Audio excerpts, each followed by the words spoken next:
عزیز طلباء و طالبات اور معزز ناظرین، سب سے پہلے تو میں آپ سب کا تہہ دل سے شکر گزار ہوں کہ آپ نے میری پہلی ویڈیو کو پسند کیا، اس پر کمنٹس کیے اور اپنی آراء اور تجاویز سے نوازا۔ جیسے جیسے آپ کی تجاویز آتی جائیں گی، ہماری کوشش ہوگی کہ ہم اس چینل کو مزید بہتر سے بہتر کرتے رہیں۔ آپ کا تعاون اگر شامل رہا تو امید ہے کہ ہم اسے مزید بہتر کرنے میں کامیاب ہوں۔ آپ کا تعاون اس سلسلے میں یہی ہوگا کہ آپ ہماری ویڈیوز کو شیئر کریں، لائک کریں، سبسکرائب کریں اور ہمیں اسی طرح اپنی تجاویز اور آراء جو ہیں وہ دیتے رہیں۔ تو بات کرتے ہیں آج کے موضوع کے بارے میں۔ آج ہم جس موضوع پر بات کر رہے ہیں وہ ہے شعری اصناف سخن بلحاظ موضوع۔ ادب کو ہم دو بنیادی حصوں میں تقسیم کرتے ہیں، نثری اصناف سخن میں یا شعری اصناف سخن میں۔ کوئی بھی ادب پارہ جو ہم تخلیق کرتے ہیں وہ یا تو شعر کی شکل میں ہوتا ہے، شاعری کی فارم میں ہوتا ہے، یا پھر نثر کی فارم میں ہوتا ہے۔ جب وہ شعر کی فارم میں ہوتا ہے تو پھر شعر کی یا نظم کی اپنی اقسام ہیں، ان کی حیتیں ہیں اور ان کے موضوعات ہیں۔ اسی وجہ سے ہم جب کسی فن پارے کو، کسی ادب پارے کو ہم دیکھتے ہیں تو ہم اس کی شناخت کر پاتے ہیں کہ یہ فن پارہ جو ہے وہ اگر نثر میں لکھا گیا ہے تو نثر میں یہ ناول ہے، یہ افسانہ ہے، یہ آپ بیتی ہے، یہ انشائیہ ہے، یا یہ افسانہ ہے۔ اسی طرح جب شاعری میں ہم دیکھتے ہیں تو جب تک ہم ان حیتوں سے مکمل طور پر آگاہ نہیں ہوتے، ان کے فنی لوازمات سے، ان کے فکری اور موضوعاتی سطح پر ہمیں آگاہی نہیں ہوتی، ہم نہ صرف یہ کہ ایک اچھا ادب پارہ، چاہے وہ شعری ادب پارہ ہو یا نثری ادب پارہ ہو، ہم تخلیق نہیں کر سکتے، بلکہ بطور قاری ہم اس کی شناخت بھی نہیں کر سکتے کہ یہ ادب پارہ جو ہے یہ کیا ہے، یہ شعر کی کون سی صنف سے تعلق رکھتا ہے یا نثر کی کون سی صنف سے تعلق رکھتا ہے۔ اور جب تک ہم اس کو سمجھ نہیں پاتے تو ہم اس سے بہتر طور پر حظ نہیں اٹھا سکتے۔ اس کی میں آپ کو مثال دوں کہ میرے ایک طالب علم نے جب میری کتاب پڑھی تو اس نے اپنی رائے دیتے ہوئے مجھے خوش کرنے کے لیے جو ہے وہ اپنی رائے دی، اور اس نے کہا کہ جی سر، میں نے آپ کی کتاب کی تمام نظمیں پڑھی ہیں تو تمام نظمیں ماشاءاللہ بہت اچھی ہیں۔ تو میں اس کی اس بات سے مسکرائے بغیر نہ رہ سکا کہ میرا جو شعری مجموعہ ہے وہ غزلوں پر مشتمل ہے اور اس میں کوئی نظم جو ہے وہ شامل نہیں۔ تو یہی وجہ ہے کہ جب آپ کسی صنف کو مکمل طور پر سمجھ نہیں پاتے تو آپ اس کی شناخت بھی نہیں کر سکتے کہ ہم کون سی صنف ادب جو ہے وہ پڑھ رہے ہیں، یا کون سی صنف ادب، اگر آپ بطور لکھاری بات کریں تو کون سی صنف ادب آپ لکھ رہے ہیں، آپ اس سے آگاہ نہیں۔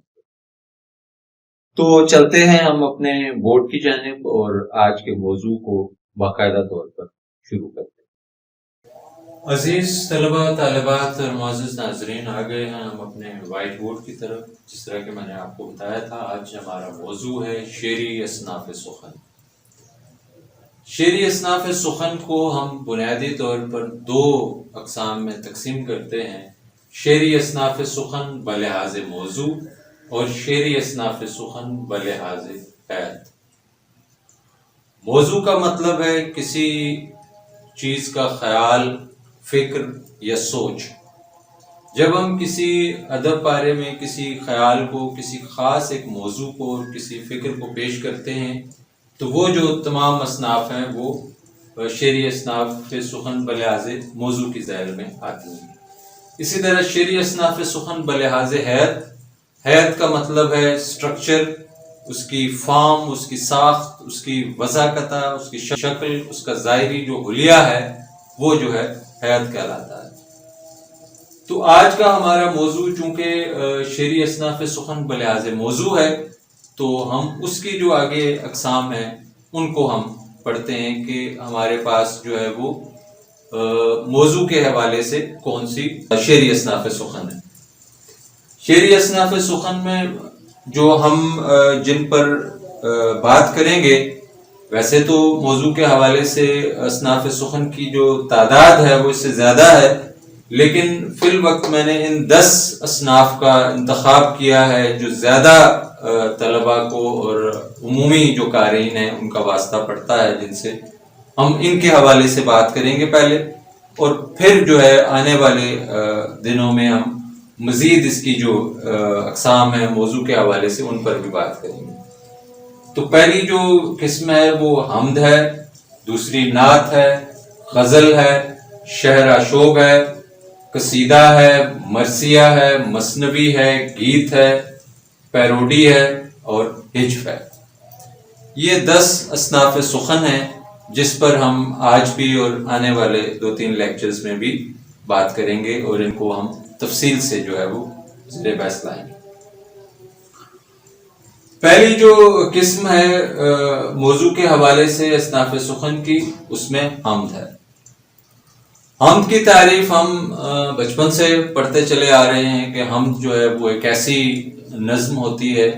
جس میں اللہ تعالیٰ کی تعریف بیان کی جاتی ہے۔ حمد جو ہے اس کا موضوع جو ہے وہ بہت وسیع ہے، تو یہ کسی بھی حیث میں یہ نظم لکھی جا سکتی ہے۔ یہ آزاد نظم کی شکل میں بھی ہو سکتی ہے، یہ پابند نظم بھی ہو سکتی ہے، یہ غزل کی جو حیث ہے اس میں بھی لکھی جا سکتی ہے۔ حمد جو ہے اس کا جو زبان ہے، حمد کا جو انداز ہے، اس میں ایک پاکیزگی اور اس میں ایک شائستگی کا ہونا جو ہے وہ انتہائی ضروری ہے، کیونکہ ہم جب حمد لکھ رہے ہوتے ہیں تو حمد کا مطلب ہے کہ ہم خالق کائنات کی حمد و ثنا جو ہے وہ بیان کر رہے ہیں، اس کی تعریف ہم بیان کر رہے ہیں۔ تو اس کے لیے جو بنیادی لوازمات ہیں اس میں زبان کی پاکیزگی اور شائستگی جو ہے وہ بنیادی شرط ہے۔ اسی طرح ادب، احترام اور عز کا ہونا بھی اس نعت کے اندر ضروری ہے، کیونکہ انسان کی ذات جو ہے جو حمد بیان کر رہی ہے وہ اس خالق کائنات کی ذات کے مقابلے میں کوئی اہمیت نہیں رکھتی، اس کی کوئی حیثیت جو ہے وہ نہیں ہے۔ تو یہ جو بنیادی فرق ہے اس کو ملحوظ خاطر رکھنا جو ہے وہ ضروری ہے ہم لکھتے ہوئے۔ عشق الہی، حمد کے اندر خدا تعالیٰ کی ذات سے عشق کا ہونا جو ہے یہ بھی بنیادی لوازمات میں شمار کیا جاتا ہے، کیونکہ اس کائنات کی سب سے حسین چیز، سب سے خوبصورت چیز، سب سے جو بڑی جو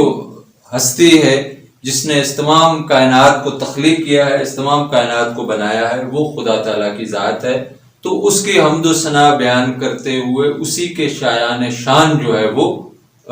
زبان استعمال ہونی چاہیے، اور اسی کے شایان شان جو ہے وہ لہجہ برتا جانا چاہیے، اور اس کے عشق اور محبت میں ڈوب کر جو ہے وہ حمدیہ کلام لکھا جانا چاہیے۔ اب ہم بڑھتے ہیں دوسری قسم کی جانب۔ دوسری قسم ہے نعت۔ نعت جو ہے وہ نعت کے حوالے سے بھی ہم نے ابتدائی جماعتوں میں بھی پڑھا ہے کہ نعت جو ہے وہ ایسی قسم ہے جو حضور صلی اللہ علیہ وسلم کی ذات، ان کے اخلاق، ان کے کردار اور ان کی سیرت کو بیان کرتی ہے۔ ان کے اسوہ حسنہ کی تعریف میں جو نظم لکھی جاتی ہے وہ نعت کہلاتی ہے۔ نعت جو ہے وہ عربی سے فارسی میں آئی ہے، اور فارسی سے جو ہے وہ اردو میں منتقل ہوئی ہے۔ فارسی سے بہت سی اصناف جو ہے وہ اردو میں آئی ہیں، جن میں سے ایک نعت بھی ہے، لیکن نعت بنیادی طور پر جو ہے وہ عرب میں لکھی جاتی تھی۔ حضور صلی اللہ علیہ وسلم کی شخصیت کے حوالے سے جو ابتدائی جن لوگوں نے تعریفیں لکھی یا اشعار لکھے، ان میں سب سے معروف نام جو ہمارے پاس ہے وہ حسان بن ثابت کا ہے، جنہیں پہلے نعت گو شاعر ہونے کا اعزاز بھی حاصل ہے۔ تو یہ نعت عربی میں لکھی جاتی تھی، عربی سے یہ فارسی میں منتقل ہوئی، اور فارسی سے یہ روایت جو ہے وہ پھر بر صغیر میں آئی، اور اردو میں بھی نعت لکھی جانے لگی۔ تو اردو نعت گوئی کا جو تسلسل ہے وہ بھی بہت طویل ہے، اور اس میں مختلف لوگوں نے جو ہے وہ نعتیں لکھی ہیں۔ حیرت کی بات یہ ہے کہ نعت جو ہے وہ حضور صلی اللہ علیہ وسلم کے حوالے سے ہے، تو اس میں مسلمان جو ہیں انہیں ہی نعت کہنی چاہیے تھی یا ان کے حوالے سے بات کرنی چاہیے تھی، لیکن ہمارے پاس ایک کثیر تعداد میں جو نعت گو شعراء ہیں وہ غیر مسلم بھی ہیں، اس میں ہندو شاعر بھی ہیں جنہوں نے حضور صلی اللہ علیہ وسلم کی شان میں جو ہے وہ اشعار کہے ہیں، سکھ جو ہے وہ شعراء بھی ہیں جنہوں نے شعر کہے ہیں۔ نعت اور حمد میں فرق، نعت کے حوالے سے یہ نقطہ جو ہے یہ بہت ہی اہم ہے اور بہت ہی یعنی مد نظر رکھا جانے والا نقطہ ہے کہ جب ہم نعت لکھ رہے ہوں تو نعت اور حمد میں ایک فرق جو ہے وہ ہمیں واضح طور پر ان اشعار میں نظر آنا چاہیے کہ یہ اشعار جو ہیں یہ نعت کے اشعار ہیں،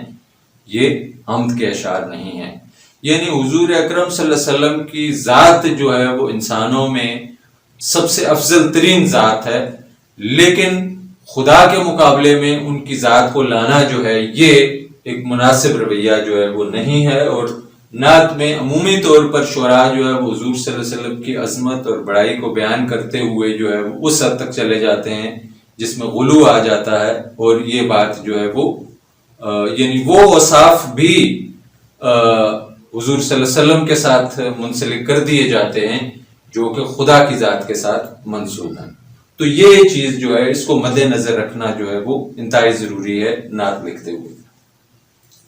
زبان حضور صلی اللہ علیہ وسلم کے مرتبے اور شان کے مطابق ہو، یعنی جس طرح میں نے کہا کہ حضور صلی اللہ علیہ وسلم کی ہستی جو ہے وہ دنیا میں تمام انسانوں میں سب سے افضل ترین ہستی جو ہے، ذات جو ہے وہ بحیثیت مسلم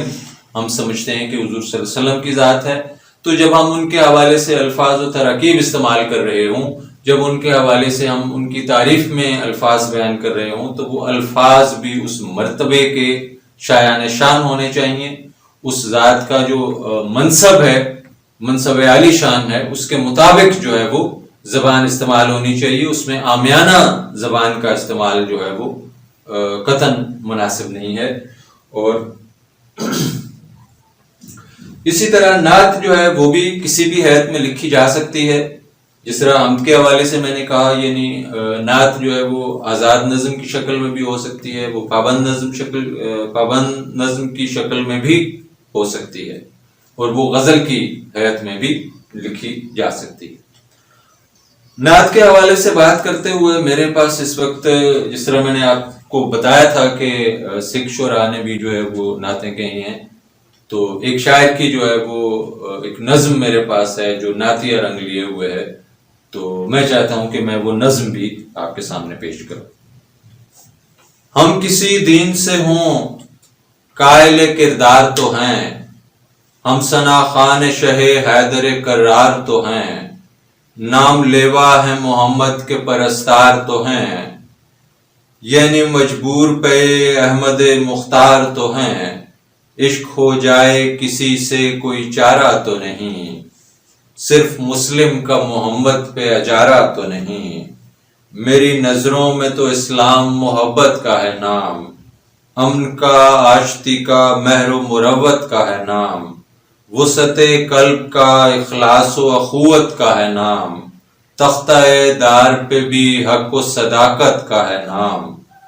میرا اسلام نکو نام ہے بدنام نہیں، بات اتنی ہے کہ اب عام یہ اسلام نہیں۔ یہ نعتیہ اشعار ہیں کنور مہندر سنگھ بیدی کے، سحر تخلص کرتے تھے یہ، اور انہوں نے اسی طرح کی اور بھی بہت ساری نظمیں جو ہیں وہ کہی ہوئی ہیں۔ تو آج نعت کے حوالے سے بات کرتے ہوئے مجھے مناسب لگا کہ میں یہ نظم بھی جو ہے وہ آپ کے سامنے پیش کروں۔ اب ہم آگے بڑھتے ہیں اپنی اگلی شعری صنف سخن کی طرف، جو ہے غزل۔ غزل جو ہے وہ فارسی زبان سے اردو میں آئی ہے۔ غزل کا جو مطلب ہے وہ بیان کیا جاتا ہے وہ ہے عورتوں سے باتیں کرنا، ان کے حسن و جمال کی تعریف کرنا، اور اپنے عشق کے تذکرے جو ہے وہ اپنے ہم عمر لوگوں سے کرنا، اپنے دوستوں سے اپنے محبت اور عشق کے تذکرے کرنا جو ہے وہ غزل کی تعریف میں آتا ہے۔ غزل جو ہے وہ اردو روایت کو ہم دیکھیں تو سب سے مقبول ترین صنف جو اردو شعر کی ہمیں ملتی ہے وہ غزل ملتی ہے، اور غزل جو ہے وہ اپنی بنیادی جو تعریف ہے اس سے آگے بڑھتے ہوئے آج جس سطح پر آ چکی ہے، یعنی آج کی غزل کو اگر ہم دیکھیں تو وہ ان بنیادی موضوعات کے گرد نہیں گھوم رہی کہ جس میں عورتوں سے جو ہے وہ باتیں کرنا اور ان کے حسن و جمال کی تعریف کرنا جو ہے وہ غزل اسی تک محدود ہے، ایسا نہیں ہے۔ آج تو بلکہ میں اگر یہ کہوں کہ زمین و آسمان کے درمیان جتنے بھی موضوعات ہیں ان تمام موضوعات کا احاطہ اگر کوئی صنف جو ہے وہ کر سکتی ہے تو وہ غزل ہے جو ان تمام موضوعات کا احاطہ کر سکتی ہے۔ اس میں جو بنیادی اس کا جو وصف ہے آپ کہہ لیں وہ ہے منتشر خیالی، یعنی ایک غزل جو ہے وہ کسی ایک موضوع کی مناسبت سے نہیں ہوتی، اس میں کسی ایک خیال کو، کسی ایک فکر کو بیان نہیں کیا جاتا،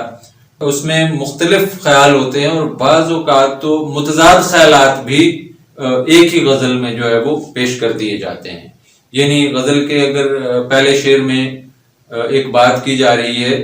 تو یہ ضروری نہیں ہے کہ اسی بات کو اگلے اشعار میں جو ہے وہ دہرایا جائے یا اسی بات کی تصدیق میں جو ہے وہ اگلے اشعار کہے جائیں۔ یہ ممکن ہے کہ اگلے شعر میں اس سے بالکل ایک الٹ بات کر دی جائے اور اس سے اگلے شعر میں ایک بالکل ہی مختلف طرح کی بات کر دی جائے۔ اسی طرح موضوعات کے حوالے سے بھی، یعنی اگر پہلا شعر جو ہے وہ عشق و محبت کے بارے میں ہے تو دوسرا شعر جو ہے وہ سماجی حالات کے بارے میں ہو سکتا ہے، تیسرا شعر جو ہے وہ سیاسی حوالے سے ہو سکتا ہے اور چوتھے شعر میں کسی اور جو ہے وہ سائنسی موضوع کو زیر بحث لایا جا سکتا ہے۔ تو اسی طرح منتشر خیالی جو ہے یہ غزل کا ایک وصف ہے، یعنی غزل جو ہے وہ کسی ایک خیال یا کسی ایک موضوع پر جو ہے وہ نہیں ہوتی بلکہ اس میں مختلف خیال جو ہے وہ سموئے جا سکتے ہیں۔ غالب نے کہا تھا کہ بقدر شوق نہیں ظرف تنگ نائے غزل، کچھ اور چاہیے وسعت میرے بیاں کے لیے، لیکن میں سمجھتا ہوں کہ غالب کو شاید غزل کی جو صنف ہے اس کے اندر جو ہے وہ بات کرتے ہوئے دقت کا سامنا کرنا پڑا کہ غزل کا جو دامن ہے وہ تنگ ہے، لیکن میں سمجھتا ہوں کہ غزل سے جو وسیع دامن کے حامل جو ہے وہ کوئی صنف جو ہے وہ موجود نہیں ہے۔ غزل جو ہے وہ روایتی طور پر جس طرح میں نے بات کی کہ عورتوں سے باتیں کرنا اور اس کے حسن و جمال کی تعریف کرنا جو ہے اس کی ذیل میں آتی تھی، لیکن وقت کے ساتھ ساتھ اس میں موضوعات جو ہے ان کا اضافہ ہوتا چلا گیا اور سیاسی سماجی موضوعات بھی اس کے اندر در آئے۔ ہم اقبال کی اگر غزل کو دیکھیں تو وہ بالکل ہی ایک مختلف جو ہے وہ رنگ ہمیں پیش کرتی ہوئی نظر آتی ہے۔ اس طرح ہم آگے چلتے ہوئے اگر فیض کے کلام کو دیکھیں، جس طرح کہ فیض کی غزل جو ہے وہ نصاب میں بھی شامل ہے، تو فیض کی غزل جو ہے وہ بالکل ہی ایک مختلف رنگ میں جو ہے وہ ہمیں نظر آتی ہے۔ تو اس طرح غزل اپنی بنیادی اس تعریف پر جو ہے، ہم غزل کی تعریف میں یہ بات تو کرتے ہیں کہ غزل کا مطلب کیا ہے، لیکن بعین ہی اگر آج کی غزل کی بات کی جائے تو آج کی غزل پر یہ تعریف جو ہے وہ پوری نہیں اترتی، کیونکہ اس میں موضوعات کا بے پناہ جو ہے وہ اضافہ ہو چکا ہے۔ غزل کی جو ہے حیت باقاعدہ طور پر متعین ہے، جس طرح میں نے کہا کہ جب ہم لکھتے ہیں، جب ہم نعت لکھتے ہیں تو ان کی حیت جو ہے وہ مقرر نہیں ہے، یہ کسی بھی حیت میں لکھی جا سکتی ہیں، لیکن غزل کی حوالے سے یہ خصوصیت ہے کہ غزل جو ہے وہ ایک حیت کا نام بھی ہے۔ غزل جو ہے وہ بنیادی طور پر قصیدے سے آئی ہے، قصیدے کی فارم سے جو ہے وہ نکل کر ایک الگ اس نے شناخت پائی ہے۔ قصیدے میں جو تشبیب کا حصہ تھا وہی تشبیب کا حصہ بعد میں الگ ہو کر جو ہے وہ غزل کی شکل میں ہمارے سامنے آیا ہے۔ اسی لیے جو قصیدے کی حیت ہے وہ بھی غزل ہی کی حیت سے ملتی جلتی ہے، اور اس میں بھی مسلسل جو ہے وہ ایک ہی قافیے کے ساتھ جو ہے وہ کہا جاتا ہے۔ ہم جب آگے قصیدے کے حوالے سے بات کریں گے تو اس پر بھی ہم بات کریں گے، اور غزل کو جب ہم تفصیل سے بات کریں گے غزل پر تو پھر ہم غزل کی حیت جو ہے اس پر بھی ہم تفصیل سے بات کریں گے کہ غزل کی حیت کیا ہے اور کس طرح جو ہے وہ لکھی جاتی ہے۔ تو عزیز طلباء طالبات اور معزز ناظرین، آج کا ہمارا لیکچر جو ہے وہ اختتام کو پہنچتا ہے۔ میں نے کوشش کی ہے کہ میں مختصراً جو ہے وہ آپ کو ایک جائزہ جو ہے ان اصناف کا وہ میں لے لوں، اور بہت زیادہ جو ہے وہ وقت بھی نہ لوں، بہت کم وقت میں نے کوشش کی ہے کہ آپ کو زیادہ چیزیں جو ہیں وہ بتا دوں، ورنہ یہ تمام اصناف جو ہیں میں سمجھتا ہوں کہ ایک صنف جو ہے وہ اس چیز کی متقاضی ہے کہ اس پر کم از کم جو ہے وہ 20 سے 25 منٹ 30 منٹ جو ہے وہ گفتگو کی جائے، تب ہم اس کا ایک مکمل نقشہ جو ہے اس کی تاریخ اور اس کے حوالے سے وہ دے سکتے ہیں۔ ابھی ہم مختصراً اس پر بات کر رہے ہیں، کوشش کریں گے کہ ہم آنے والے دنوں میں ان کو مزید جو ہے وہ تفصیل سے ایک ایک صنف کو لے کے جو ہے وہ اس کے حوالے سے بات کر سکیں۔ تو آپ تمام ناظرین کا بہت بہت شکریہ، اس ویڈیو کو لائک کرنا، شیئر کرنا اور اس چینل کو سبسکرائب کرنا نہ بھولیے گا۔ ملتے ہیں جلدی اگلی ویڈیو میں، بہت شکریہ۔